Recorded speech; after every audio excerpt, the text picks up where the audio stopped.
Olá, amigos, nossas saudações cordiais.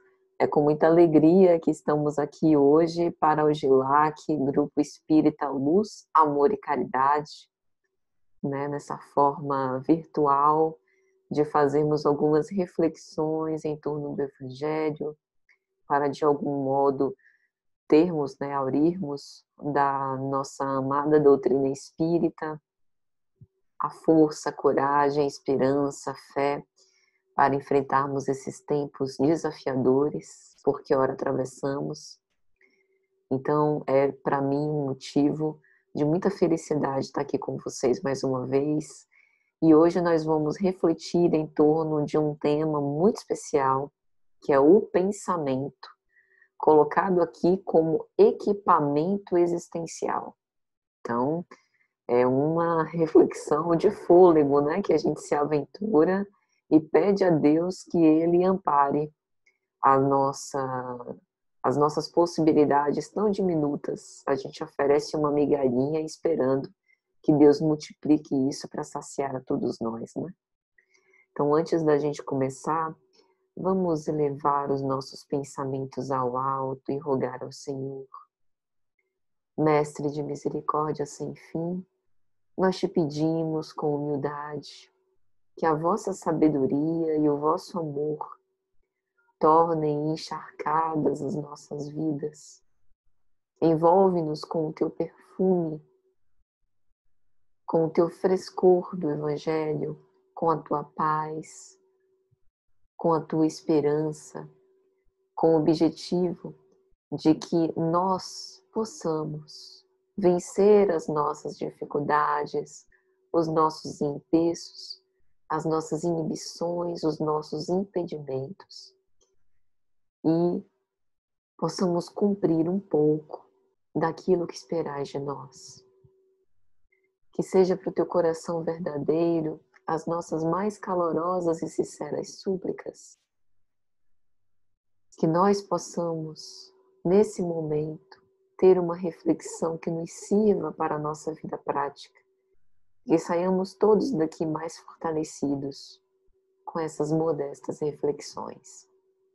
Vem ter conosco hoje, agora e sempre. Que assim seja. Então, amigos, hoje a gente vai refletir, como dissemos, sobre o pensamento como equipamento existencial. A obra que vai conduzir os nossos raciocínios é essa aqui, Autodescobrimento, uma busca interior. É uma obra pelo espírito Joana de Ângeles, psicografia de Divaldo Franco, a sexta obra da célebre série psicológica pelo espírito Joana de Ângeles. E este assunto está no capítulo 2, para aqueles que porventura queiram acompanhar esses raciocínios conosco, né?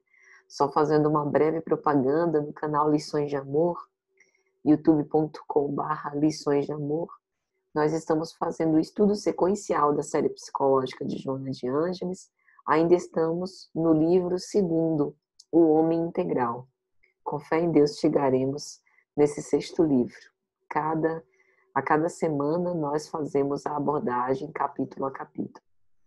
Então, para que a gente possa pensar sobre o pensamento enquanto equipamento existencial, ou seja, o equipamento que subsidia a vida na forma como a gente a manifesta nesse momento enquanto encarnados, mas também no mundo espiritual, me ocorreu pensar um pouco sobre o que a psicanálise pode nos trazer sobre os meandros da formação do pensamento em situações quando ele, em geral, está mais livre para alçar voos. Quando a gente afrouxa o estado de vigília e adormecidos, né, no estado de sono, por exemplo, nos tornamos um pouco mais livres para sonhar. A obra A Interpretação dos Sonhos, de Sigmund Freud, pai da psicanálise, que ele, na verdade, deixa pronta desde o ano de 1899, mas publica em 1900, se consolidou como um dos clássicos da literatura científica e o tempo acabou reforçando essa ideia. Foi uma das obras, se não a mais, revisada por Freud. E é interessante o quanto ele, médico vienense, cientificista, né, que tentou afastar do ambiente da psicanálise discussões religiosas, porque ele buscava que a psicanálise fosse reconhecida no meio científico, no meio médico. É interessante como ele faz uso de diversas interpretações que foram feitas ao longo do tempo sobre os sonhos, inclusive os sonhos proféticos. Os sonhos, que eram essas elaborações do pensamento, né? E que, digamos assim, eram governadas por leis próprias. Então ele observa o quanto a formação dos sonhos, que ele chama de elaborações oníricas, tem uma particularidade muito interessante.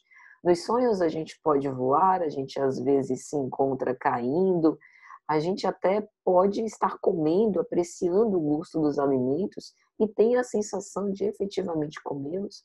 Há sonhos que nos parecem muito reais, há sonhos em que a gente tem uma operação da consciência particular, que ele chamava de sonhos lúcidos, sonhos em que a gente fica se questionando, mas isso não é possível, né?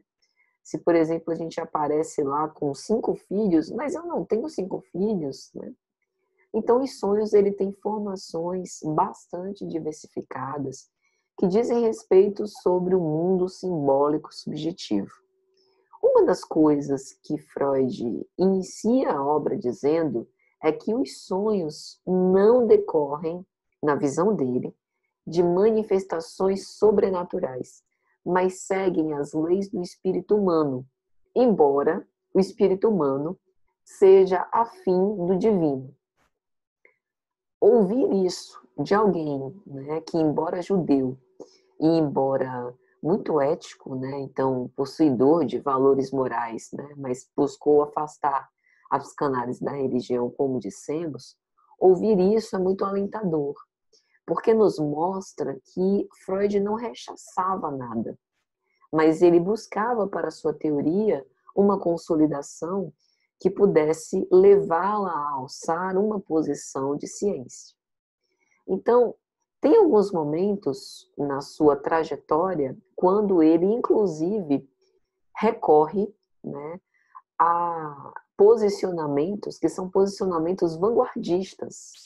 Ele quebra tabus, né, quebra paradigmas. E aquilo que era estabelecido pela moral vitoriana. E para que ele possa ser fiel ao conteúdo dos sonhos, que tem um conteúdo imaginário, um conteúdo simbólico, um conteúdo até fantasioso, ele recorda Artemidoro de Daudes, que foi um oniromante grego do século II depois de Cristo. A gente sabe que há, na tradição histórica, certas épocas em que os sonhos eram investigados com o objetivo de buscar ali profecias ou predições. Então, Artemidoro de Daudes fazia profecias diretas recebidas num sonho, previsões de eventos futuros, e fazia com que os seus sonhos, né, que eram carregados de simbolismo, ele dizia que os sonhos eles precisavam de uma interpretação porque carregavam uma mensagem. Então, Artemidoro de Daudes vai dizer, e ele é o primeiro quem diz isso, por isso Freud o referencia, que um sonho precisa ser interpretado por partes, né? E que essas partes carregam uma mensagem. Então, é por isso que eu estou citando essa obra e estou citando essa contextualização com a psicanálise. Mesmo alguém, né, que não era afeito à religião, que não está, portanto, dentro daquilo que a gente vai abordar aqui na psicologia espírita, que nos promove um entendimento mais integral e existencial, mesmo ele considerava que as elaborações oníricas, fruto também dos nossos pensamentos, não são desprovidos de significado, não são apenas fruto né, de um resultado neuroquímico cerebral. Tem uma forte mensagem carregada de muito do nosso inconsciente. Freud dizia que as fontes para os sonhos são diversas. Excitações sensoriais externas mais objetivas, por exemplo, quando a gente está dormindo num quarto claro, isso pode influenciar em nossas elaborações oníricas, quando a gente está num ambiente muito frio. Excitações sensoriais subjetivas, ou seja, quando a gente dorme preocupado, de qualquer modo, o nosso sonho pode fomentar um pouco dessas nossas inquietações. Estímulos somáticos internos orgânicos, quando a gente dorme com fome, que a gente sonha com um banquete, e fontes de estimulações puramente psíquicas, que tem a ver com esse simbolismo infinito que está, né, no nosso inconsciente e que pode vir à tona de uma forma velada, e Freud identificou essas formas, né, de deturpação do sonho para vencer a censura da consciência, como condensação, deslocamento, diversas artimanhas, digamos assim, né, que o sonho arquiteta para poder deixar emergir, né, a consciência, aquele sonho que parece muito doido. Então, uma das coisas também que ele dizia é que o enigma da formação dos sonhos pode ser solucionado pela revelação de uma insuspeitada fonte psíquica de estimulação. E aqui esse assunto começa a ficar interessante para a gente, né? Havia a ideia de que, até aquela época, que o sonho, e essa ideia era muito comum entre os cientistas e contemporâneos, médicos também como Freud, a ideia de que o sonho era um processo somático de excreção cerebral, do qual a gente pudesse se tornar consciente em nossa reação mental a ele. Era uma válvula de escape para o cérebro sobrecarregado, com o poder de curar e aliviar. Então, o sonho era só um balneário da mente cansada de, no estado de vigília, estar tão preocupada com outros pensamentos mais objetivos, preocupações da vida cotidiana, do trabalho, de coisas da família. Então, a partir desse ponto, Freud descobre, na sua observação clínica e no seu estudo teórico, que a predominância do cérebro no organismo, ela é muitas vezes sustentada com aparente confiança. Não obstante, a consciência é apenas a ponta do iceberg. Porque o que muitas vezes nos governa é esse inconsciente indevassável, que só pode ser tocado e elucidado através desses métodos, digamos assim, indiretos. Os sonhos, xistes, atos falhos, atos casuais, aquelas palavras, lapsos verbais que a gente deixa sem querer, querendo escapar, né? Os esquecimentos que a gente tem, os sintomas, tudo isso é uma mensagem velada do nosso inconsciente e que pode indicar aquilo que há de mais real e substancial na nossa vida mental. E isso é independente de alterações orgânicas demonstráveis. Ou seja, o sonho, ele tem uma certa independência das excitações sensoriais físicas, né? E das suas manifestações.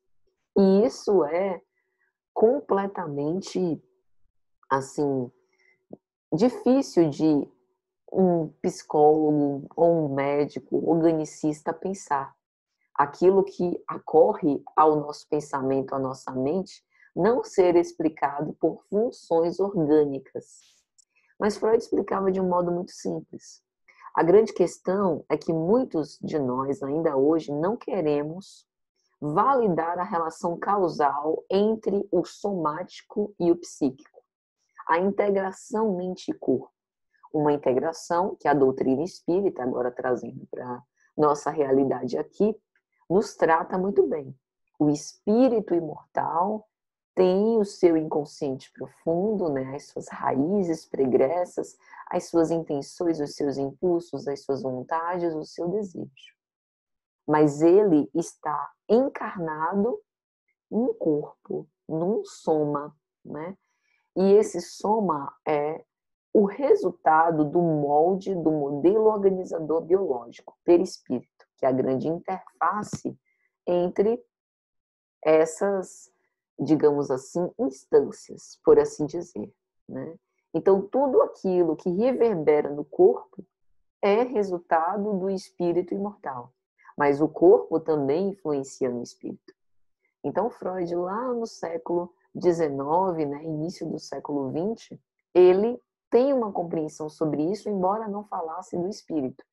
Mas ele sabia que a nossa mente, o nosso psíquico, ia além daquilo que o nosso corpo, o nosso organismo ordenasse, né? E se naquele momento, boa parte dos seus compatriotas não puderam enxergar nada além do psíquico, para explicar a base para o fato mental, para o pensamento, isso não seria motivo de negar a existência. Era uma resistência que alguns enfrentaram, como hoje é ainda uma resistência para alguns de nós, mesmo no século XXI, em que a gente fala tanto sobre a espiritualidade, como no caso da neurociência. O que diz a neurociência, né? Em essência, a neurociência concorda com a psicanálise no sentido de que acha que os sonhos são resultado dos restos diurnos. Mas Freud não disse exatamente isso. Freud disse que os restos diurnos, que são aqueles pensamentos, preocupações, inquietações que a gente acaba guardando, né? E que deposita em algum lugar dessa nossa instância psíquica e que reverbera no estágio do sono para que a gente possa elaborar com aquele material alguma coisa. O resto diurno não é a essência do sonho, a essência da mensagem. É apenas o patrocinador. Então, a gente carrega nos nossos sonhos algo da impressão que a gente teve no estado de vigília, das nossas preocupações, daquilo que nos impactou, que nos afetou.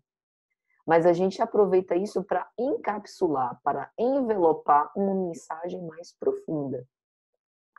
Então, a neurociência acredita, né, e se dedica ao estudo das estruturas e funções cerebrais envolvidas na produção do sonho, né? Eles estão mais interessados em buscar no organismo a causa do sonho e os psicanalistas se interessam pelo significado deste, considerando os aspectos biológicos, né, irrelevantes muitas vezes para a sua compreensão. É muito mais importante o simbolismo do sujeito. Então, para grande parte dos neurocientistas, os sonhos não têm qualquer função.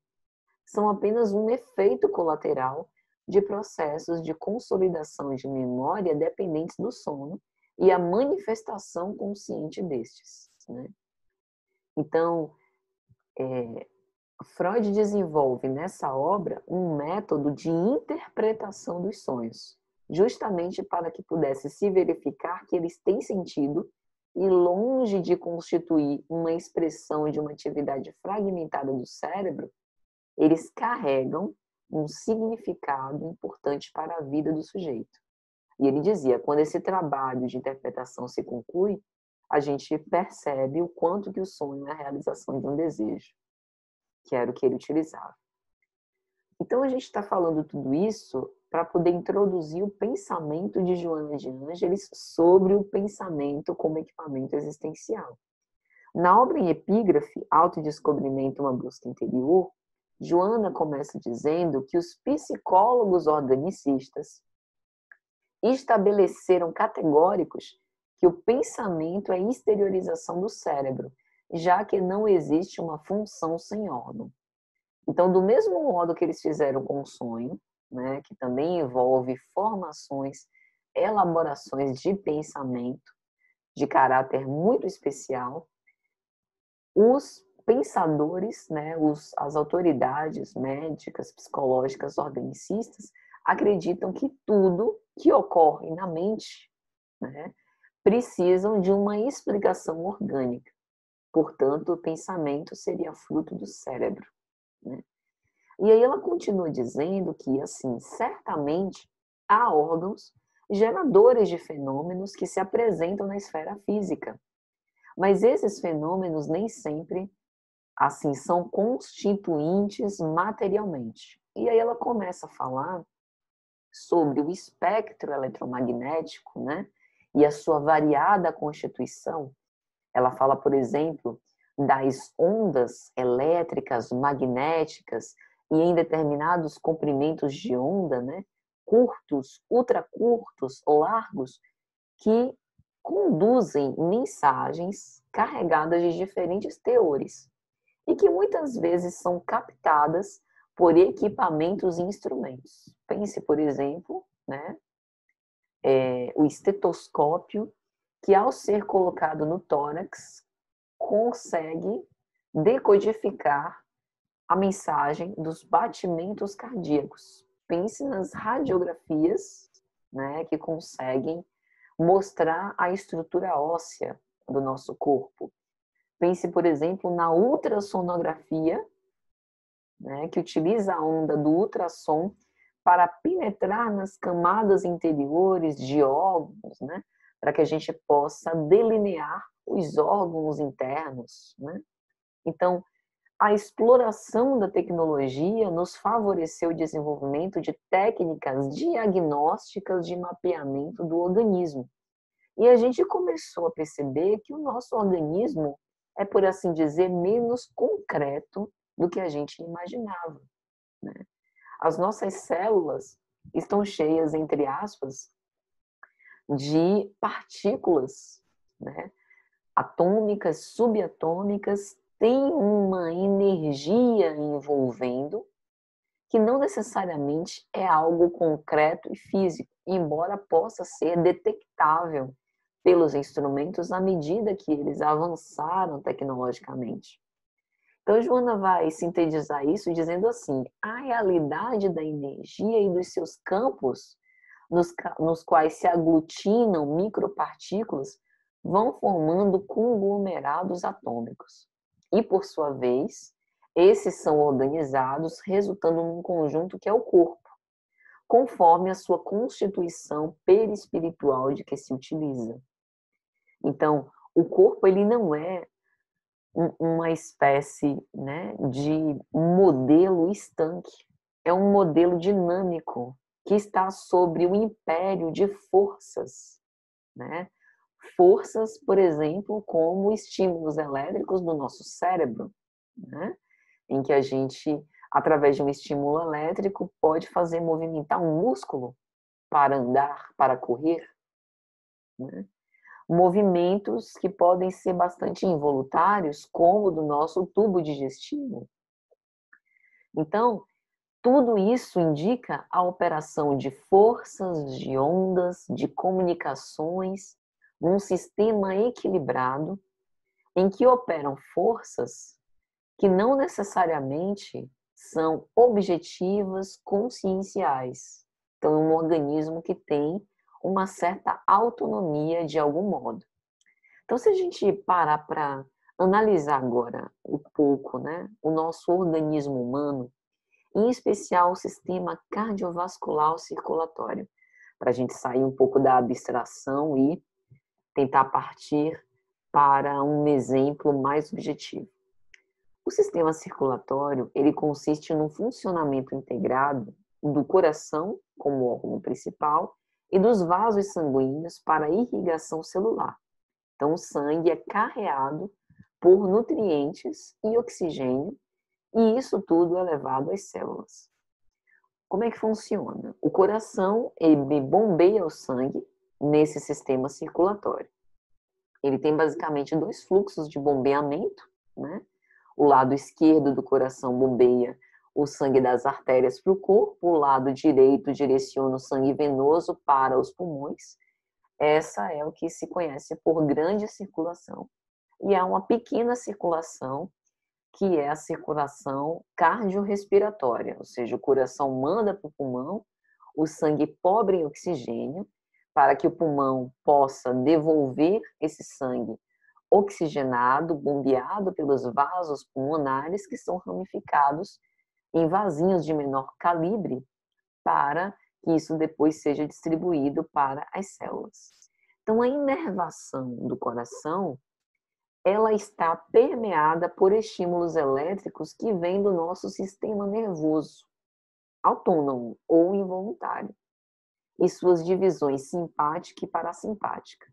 Então, a estimulação simpática, por exemplo, enquanto ela aumenta a nossa frequência cardíaca, o número de batimentos por minuto, a estimulação parasimpática a diminui.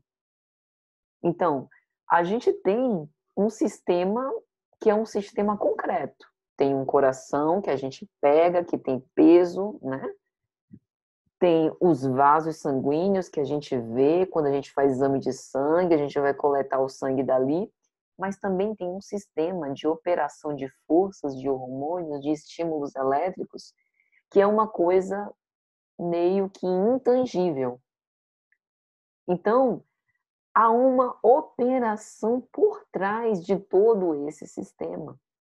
Uma operação que tem uma mente que funciona, não necessariamente para coordenar cada um desses sistemas de forma consciente, mas que acaba sendo responsável pelo desencadeamento de hormônios, né, de impulsos, que são protagonizados no corpo físico pelo cérebro, mas que, na verdade, têm elaborações muito anteriores àquelas que estão circunscritas no órgão cerebral.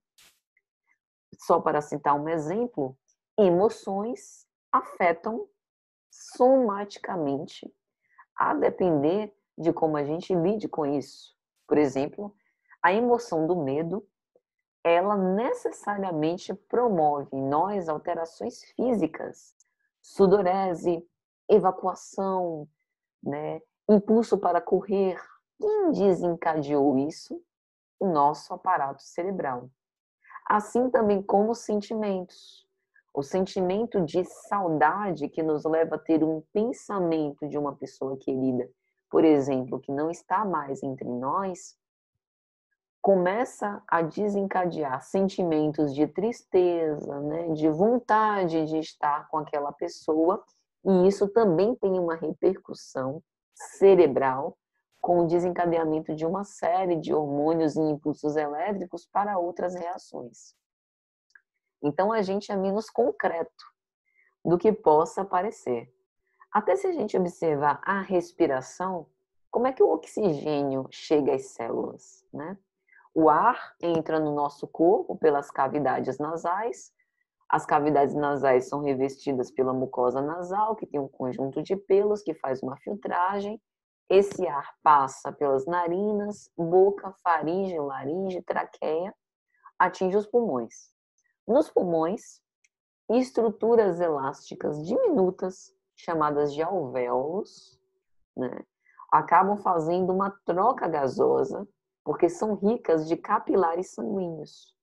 Então, são através desses alvéolos que a gente tem aquela oxigenação do sangue que a gente falou no sistema circulatório. E esse sangue carreado de oxigênio, né, de glicose, de nutrientes, dentro da célula, tudo isso daí é utilizado para o processo químico de produção de energia. Então, o que nos mantém de pé é uma coisa invisível. É um procedimento e uma operação química, de certo modo, intangível. Então, por que a gente está falando de tudo isso?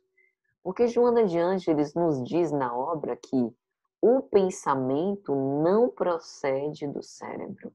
O cérebro, enquanto organismo, ele tem a função orgânica de registrar o pensamento, vesti-lo de palavras, externá-lo através da mensagem, né?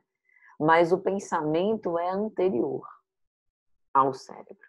O pensamento é a exteriorização da mente, que independe da matéria e que, por sua vez, é originada no espírito. Então, quando a gente tem, por exemplo, né, o registro, por exemplo, nos estudos de Stanislav Grof, né, esse psicoterapeuta transpessoal tão admirável, ele fazia alguns trabalhos com os seus pacientes Primeiro ele utilizava o LSD, depois que passou a não mais ser permitido, a respiração holotrópica, para que o paciente alcançasse estados alterados de consciência. E alguns pacientes faziam uma regressão tal que conseguiam voltar, por exemplo, à vida intrauterina, que para muitos não seria possível registrar esses eventos, até por conta da formação cerebral ainda está em desenvolvimento. Então, como explicar o fato de pensamentos já nessa época, né, terem gerado recordações? Só se esse pensamento de fato for uma exteriorização da mente, não necessariamente produto do organismo, né? Produto do órgão cerebral que o representa, que o decodifica e que o envelopa, por assim dizer, com a linguagem e com a mensagem compreensível. E aí ela fala também sobre o fato, né, do espírito ter essa faculdade mental e irradiar o seu pensamento em todas as direções, utilizando-se para isso do cérebro. Então a gente tem, por exemplo, né, os casos em que a gente consegue se entender e transmitir uma emoção pelo olhar. E isso também se dá por conta do nosso espraiamento do nosso pensamento, né, de uma forma que não necessariamente precisa ser intermediada pelas funções cerebrais e utilizada a linguagem. Aliás, desde novos, quando a gente ainda não era atravessado pela linguagem, quando a gente ainda não sabia falar, a gente costumava fazer representações em imagens e ia formando o nosso psiquismo através disso. Depois é que a gente passou das representações imagem ou coisa para representações palavra para expressar o que a gente sente, né? A primeira infância, a mais tenra infância, ela é cheia de eventos quando aquele serzinho, aquela criaturinha, expressa suas emoções de uma forma completamente indireta. E a mãe, né, ou a figura materna, tenta decodificar o que ele sente, o que ele quer dizer, meio como uma transmissão do pensamento, buscando ali um entendimento mais profundo, né? Então, Joana de Ângeles apresenta para a gente uma linha de progressão do professor Miri Lopes sobre a formação do pensamento, sobre como o pensamento foi evoluindo até se tornar um equipamento existencial como a gente conhece hoje. Só falando um pouco sobre ele, Emílio Mirey Lopes foi sociólogo, médico, psiquiatra, professor de psicologia cubano do século XIX, nascido em 1896. Mais uma vez, agora por Joana, a gente está citando aqui uma visão científica, um médico que tinha, inclusive, uma visão organicista, mas cujas reflexões não fogem daquilo que a gente tem de interpretação quanto à realidade espiritual. Então, Joana vai narrar que a primeira expressão do pensamento, segundo Miri Lopes, é o instintivo. Os impulsos que decorrem de necessidades mais imediatas, né? E a gente acaba buscando exteriorizá-las e tê-las atendidas. Então, esse primeiro movimento, que é um movimento mais de conservação da nossa herança, né? Do nosso automatismo instintivo. A segunda expressão do pensamento é um pouco mais elaborada, que Miri Lopes chama de o estágio pré-mágico, em que a fantasia se apresenta na forma de uma imaginação rica de mitos, que se origina no medo, nas aspirações do equilíbrio e do prazer. Até na própria formação do psiquismo humano, na fase do bebê, a gente pode entender o que é exatamente essa fase pré-mágica. O bebê que tem fome, que chora, querendo se saciar pelo seio materno e que experimenta a ausência temporária da mãe, né, por alguma razão, começa a utilizar a sua fantasia, a sua imaginação, com o objetivo de explicar de uma forma ainda em primícias, ainda rudimentar, né, ainda povoada de simbolismos, né, e de imagens que talvez nem ele entenda naquela formação do psiquismo inicial, uma justificativa para entender aquela ausência e lidar com aquilo, né? Então, assim também ocorreu na história da humanidade, na formação e na expressão desse pensamento. A terceira expressão já é o período mágico, em que se deu origem às grandes civilizações do passado com toda a concepção politeísta e passou-se a oferecer campo para as admiráveis interpretações psicanalíticas, né? Como Joana traduz esse pensamento de Mira e Lopes. Então, ela está falando aqui dos mitos, né? Joana tem uma outra obra, que é o Homem Integral, capítulo 10, que ela vai falar dos mitos. E ela vai dizer que a história do homem é a consequência dos mitos, elaborados para seu pensamento ético e sua sobrevivência. Então, os mitos, nessa interpretação de Mirei Lopes como uma fase mágica, mito significa narrativa, relato imaginário, fábula. Então, nada mais é do que a criação de histórias em que haja uma associação entre elementos da natureza, mar, céu e lua, com forças divinas que ganham uma personalidade ou uma divinização. Então, o mito é, de uma forma bem simples, um modo de explicar, né, e tentar tornar as coisas que antes eram desconhecidas mais conhecidas, criar proximidade com desconhecidos. E os mitos também nos ensinam muito sobre o comportamento humano, e são narrativas que formam o imaginário coletivo de um povo. Então, daí, Joana falar, né, sobre as admiráveis interpretações psicanalíticas, porque as teorias psicanalíticas que foram sendo formuladas, elas passaram a observar fenômenos que ocorriam também fora da clínica. E os mitos foram usados como uma forma de exercício e comprovação dessas teorias, nutrindo o seguinte pensamento: isso que eu vi em um paciente, eu também já vi em algum momento na história da humanidade. Então, para a psicanálise, a mitologia não são apenas histórias interessantes, é um registro acumulado de um saber da humanidade sobre a condição humana. Então, por exemplo, para falar de um comportamento muito afeiçoado à sua própria imagem, Freud invocou o mito de Narciso e criou uma condição fundamental do psiquismo, que é o amor primário, o amor do eu, né? O narcisismo, que não necessariamente é um narcisismo patológico.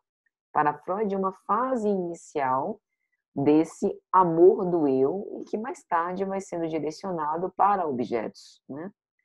Para falar de um bebê que psiquicamente é fundido com alguém ao nascer e à medida que se desenvolve sofre uma certa clivagem, uma separação e passa a experimentar um certo exílio no mundo da cultura, ele foi evocar o mito de Édipo. E o mito básico e constituinte da psicanálise, que é o mito de Eros e Psique, que é o mito do exílio e do reencontro, da alienação e do retorno de si. Psique, que pacificava o desejo erótico, né? E Eros, nessa figura daquele que aumenta a atenção de realizar o desejo, né? Então, assim, a gente vê que a recorrência aos mitos, embora pareça ainda um pensamento primário, né? Mas o grande problema é que muitas das abordagens dos mitos foram utilizadas pelos homens ao longo dos tempos, mais voltados para as formas grotescas de dramas cruéis, né? Deuses construindo a afeição do ciúme e da paixão humana, enfurecidos pelo ódio, que castigavam os que se desobedecem, e não eram propriamente utilizados na sua forma mais simbólica, mas os mitos são fundamentais para essa terceira expressão do pensamento. Na quarta expressão do pensamento, Joana vai falar sobre a natureza egocêntrica, a ambição do indivíduo ser o alvo central de tudo que passa a girar em torno do interesse do ego em detrimento da coletividade. Então, é uma forma, por um lado, da gente precisar racionalizar os eventos que nos ocorrem, entender a realidade concreta da vida, seus fenômenos, suas leis, mas também precisa ter uma interpretação do abstrato de uma maneira mais fecunda. Então, a gente passa a utilizar o raciocínio dentro de diretrizes que deveriam ser equilibradas, fundamentadas na razão, mas por conta do apreço à nossa personalidade, a gente acaba construindo um tributo a nós mesmos. Então, essa fase do racionalismo é fundamental e a doutrina espírita advoga a favor disso, principalmente na situação de que a gente precisa utilizar a razão para expandir o nosso conhecimento e tomar decisões que vão influenciar sobre o nosso estágio existencial. Mas a gente não pode fazer um tributo à razão esquecendo também da quinta expressão do pensamento, que é a expressão intuitiva, a intuição. Então, Joana termina essa abordagem de Mirei Lopes dizendo isso, né? A intuição, ela não necessita de parâmetros racionais exclusivos, ela também vai além, né? Ela extrapola, ela viaja, muitas vezes para a área da paranormalidade, é o que Joana defende, das percepções extrafísicas, a fim de que tudo isso se some a essa formação do pensamento. Então, veja que raciocínio extraordinário de Mirei Lopes. A intuição era defendida também pelos maiores filósofos gregos da antiguidade, né? O pensamento platônico e aristotélico nos mostra bem isso. Platão sempre pensava num conhecimento e no autoconhecimento que fosse desenvolvido no plano do inteligível em detrimento do sensível. Sensível tem a ver com os sentidos, ver, ouvir, tocar, perceber. Platão buscava, se a gente puder utilizar a expressão, algo extrasensorial. Já Aristóteles não. Dizia que a gente deveria considerar o que é sensível, o que é o concreto, o que é perceptível pelos nossos sentidos. Só que a gente tende a fazer essa associação do plano do sensível com o plano do real. Mas a verdade é que os nossos sentidos nos enganam. Está aí para comprovar as ilusões de ótica. E a realidade, a verdade, parece mesmo estar no campo do inteligível, como defendia Platão, no campo das ideias. Então, Platão achava que esse é o plano superior, o plano das ideias, e que por meio da dialética, a arte de pensar e questionar as ideias, né, através de uma troca com o outro, alcançando assim a verdade, era a melhor forma de constituir um pensamento que fosse mais próximo da verdade. Porque a ilusão trazida pelos sentidos e pelas opiniões consensuais pertence ao plano inferior. Então, ele acreditava que o conhecimento verdadeiro leva ao bem porque faz com que as pessoas ajam de forma mais correta. E que por isso os sábios são mais felizes porque não se iludem nem cometem erros por ignorância, né? Então, a partir dessa forma de pensar, né, do campo inteligível das ideias, quando a gente considera, né, esse quinto, digamos assim, patamar ou expressão do pensamento, que toma em consideração também essa abordagem intuitiva, a gente percebe, a gente entende o que Joana está querendo dizer. À medida que o espírito evolui, o nosso pensamento e as formações do nosso pensamento também se aprimoram, né? E a nossa organização material, inclusive, também se aprimora, se equilibra, né? Porque depende das energias espirituais tão necessárias ao processo de reencarnação. Então, o pensamento que procede da máquina mental recorre ao cérebro, e não o contrário, a fim de se fazer entendido nesse nosso atual estágio de evolução da humanidade. Então, aquilo que a gente consegue expressar por esse aparelho mental, né, esse aparelho cerebral orgânico, é apenas uma pequena parte de tudo aquilo que a gente carrega, de tudo aquilo que está em nosso espírito, né? E oportunamente, provavelmente ocorrerá que o pensamento no campo intuitivo terá uma manifestação muito mais atuante. E talvez chegará um momento em que esse pensamento se transmita de um a outro cérebro telepaticamente, sem o impositivo da verbalização, da expressão material. Eu acho interessante como a situação pela qual a gente passa hoje, da pandemia pelo coronavírus, né? E que a gente coloca as máscaras e, portanto, as nossas expressões faciais estão um pouco, né, quanto disfarçadas, e o olhar fala mais, né? E às vezes a gente nem ouve direito por conta da máscara, da distância, o que, né, efetivamente uma pessoa disse com todas as palavras, mas a gente acompanha os movimentos, acompanha o olhar e consegue depreender um pouco daquela mensagem transmitida. Então, acredito que até essas comunicações virtuais, né, virtualizadas, a gente está deixando um pouco mais essa concretude e efetivamente isso tudo pode fazer com que a gente esteja trabalhando para essa telepatia ou transmissão do pensamento de uma forma mais fluida. É interessante porque tem um texto de Freud, de 1920, Sonhos e Telepatia, em que ele vai dizer que ninguém tem o direito de protestar contra as ocorrências telepáticas, né?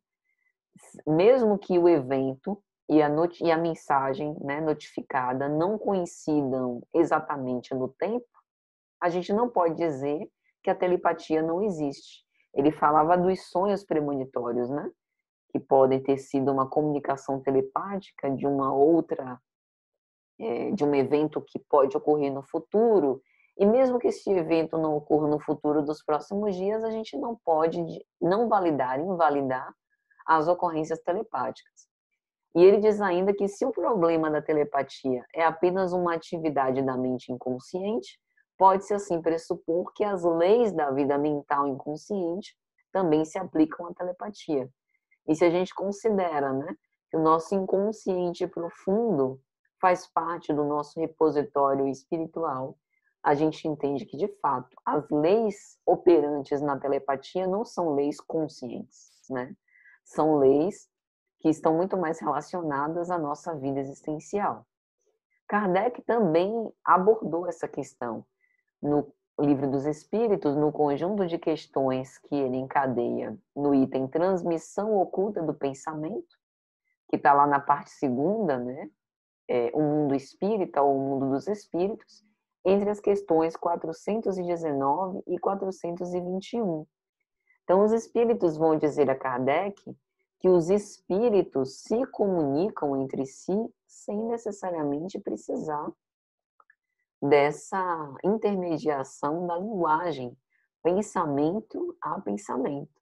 E eles dizem, inclusive, quando dizeis que uma ideia paira no ar, usais de uma figura mais exata do que supondes. Todos contribuímos para propagá-la. E assim como a gente sabe que os nossos espíritos, nós espíritos, né, não estamos encerrados num corpo como se estivéssemos presos numa caixa, mas nos irradiamos por todos os lados, disso depreende-se que também o nosso pensamento se espraia, podendo atingir outras mentes que decodificam esse pensamento, captam esse pensamento, né? Então, gente, finalizando o nosso comentário sobre esse item interessantíssimo do livro Autodescobrimento, uma busca interior, e desde já peço aqui desculpas pela dificuldade de passar um conhecimento tão profundo como é o conhecimento de Joana, né? Por conta das minhas limitações e imperfeições, mas desde já espero que tenha sido de alguma sorte útil, de algum proveito. Joana finaliza esse item dizendo que disciplinar e edificar o pensamento através da fixação da mente em ideais superiores da vida constitui o objetivo moral da reencarnação. Era aquilo que Platão defendia. A gente permanecer no plano superior, no plano do inteligível. Porque pensar bem, diz Joana, é fator da vida que propicia o desenvolvimento e a conquista da vida. Então, meu abraço carinhoso a todos desse grupo espírita tão querido ao meu coração, que é o GELAC, que o pensamento como equipamento existencial, que a gente possa reflexionar nele e cuidar dele, né, para que as suas expressões sirvam para edificação e não para destruição e de desordem, para o nosso próprio equilíbrio psíquico em primeiro lugar e orgânico, e para a nossa própria felicidade e também daqueles que vivem conosco. Então, meus amigos, desde já, meus agradecimentos e até uma próxima, se Jesus assim permitir. E para agradecer, vamos orar a Deus.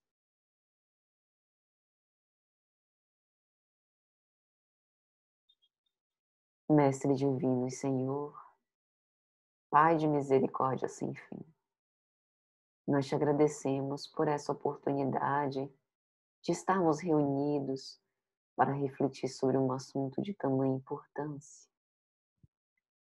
Que os nossos pensamentos, agora organizados e sintonizados no alto, possam colimar as melhores vibrações e os fluidos mais bifazejos de saúde, de cura e de paz, e que se espraiem por toda a humanidade da Terra.